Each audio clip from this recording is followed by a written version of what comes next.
Friends, কেমন আছো তোমরা সবাই? আশা করি তোমরা সবাই খুব ভালো আছো এবং আমিও খুব ভালো আছি। তোমরা দেখতে পাচ্ছ এখানে আমি অনেকগুলি মাটির ঘট নিয়েছি। আসলে আমার একটি পরিচিত দিদি আমাকে মাটির ঘটগুলি দিয়েছে রং করে ডিজাইন করার জন্য। অনেক দিন ধরে ভাবছিলাম যে এরম মাটির ঘটের ওপর কিছু ডিজাইন করব। আগে কখনো করিনি, এটাই নতুন করছি। জানি না কতটা ঠিকঠাকভাবে ডিজাইন করতে পারবো, তবে দিদি আমাকে বলেছে তুমি তোমার নিজের মতো করে ডিজাইন করো, তো আমিও সেরকমভাবেই করব। তো চলো বেশি কথা বলবো না, কাজের দিকে এগোই। তো আমি প্রাইমার হিসাবে ব্যবহার করার জন্য এখানে জেসো হোয়াইট কালার নিয়েছি, আর নিয়েছি একটি বাটি যেটাতে আমি প্রাইমারটি ঢালবো। ঢেলে একটু জল মিশিয়ে তারপর ঘটে অ্যাপ্লাই করব। তার আগে জেসোটি আমি একটু মিক্স করে নিচ্ছি একটা কাঠি দিয়ে, কারণ অনেক দিন রাখা হয়েছিল সেই জন্য।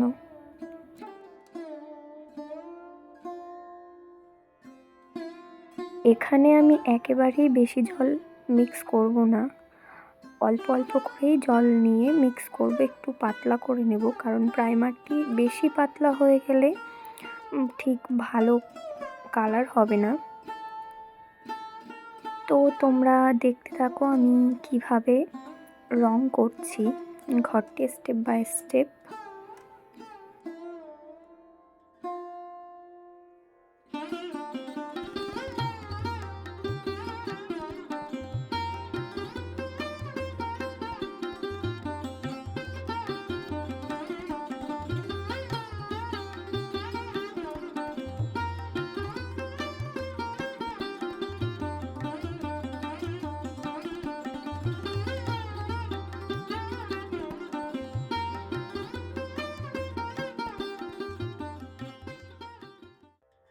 তো আমি পুরো ঘট রং করা তোমাদেরকে দেখাইনি, কারণ পুরোটা যদি আমি দেখাই ভিডিওটি প্রচুর লং হয়ে যাবে এবং তোমাদেরও দেখতে ভালো লাগবে না।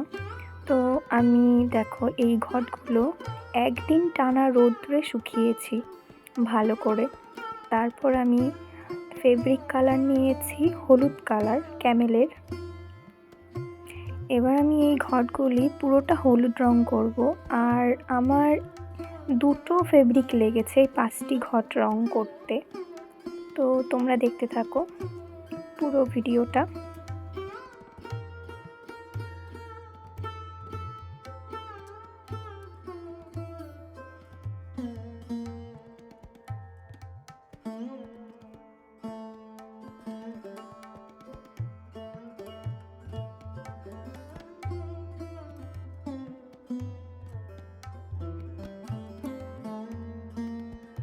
সবগুলো ঘট আমার হলুদ রং করা হয়ে গেছে। এবার আমি ডিজাইন করার জন্য ফেব্রিক কালার নিয়েছি লাল কালার। সরু তুলি দিয়ে ঘটের গলার দিকে একদম সরু করে রাউন্ড করে দুটো দাগ দিয়ে নিচ্ছি।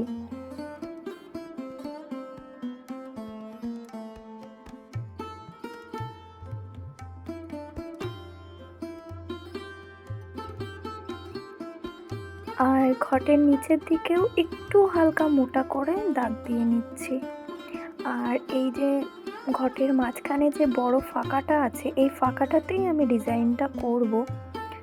চলো তোমাদেরকে দেখাই। ঘরটি আমি ডিজাইন করা তোমাদেরকে দেখাবো বলে ভেবেছিলাম, কিন্তু অল্প সময়ের মধ্যে কাজটি করেছি বলে ডিজাইনটা করে দেখাতে পারিনি, কিন্তু লাস্টে আমি তোমাদেরকে দেখিয়ে দিচ্ছি। তোমরা দেখো কেমন হয়েছে আমাকে জানিও কমেন্ট করে, এবং ভালো লাগলে লাইক করো, আর এরকম ভিডিও পাওয়ার জন্য আমাকে সাবস্ক্রাইব করো।